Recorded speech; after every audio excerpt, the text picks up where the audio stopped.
Depuis leur conversation, après la soirée de Dompierre du chemin, il n'avait plus été question entre eux que de soupçons. Dagen trouva chez Carmen une froideur, une gêne qui le stupéfia.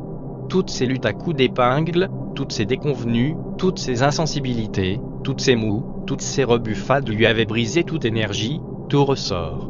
Comment Carmen pouvait-elle exister, dans ce détachement dont elle semblait si réjouie? La raideur de Carmen affligea Dagen, qui ne put s'empêcher de chercher à adoucir l'effet produit par cette impassibilité. Il s'entêtait à l'embrasser, avec l'espoir de triompher de ce flegme voulu, et de se faire rendre ses caresses.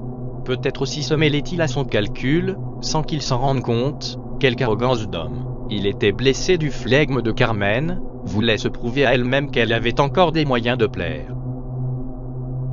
Oh, Carmen, comme autrefois, Carmen, ta froideur insensible envers moi représente-t-elle ta véritable nature, ton amour? N'était-il que mensonge, que fiction, es-tu redevenu toi-même?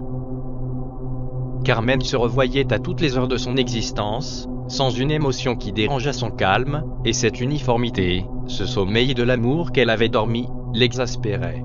Elle continua alors avec une impassibilité de glace tandis que sa pensée bouillonnait, et qu'elle attendait la réponse de Dagen avec une fièvre d'angoisse.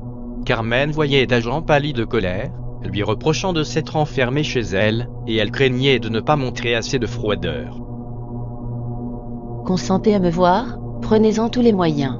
Voyez ce que produit l'absence. Des craintes, des soupçons, peut-être de l'impassibilité.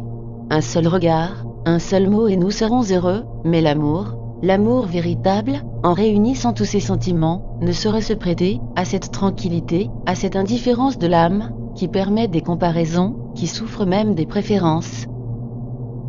La froideur de Carmen n'était qu'une grande réserve, et peut-être une impossibilité à dévoiler ses sentiments.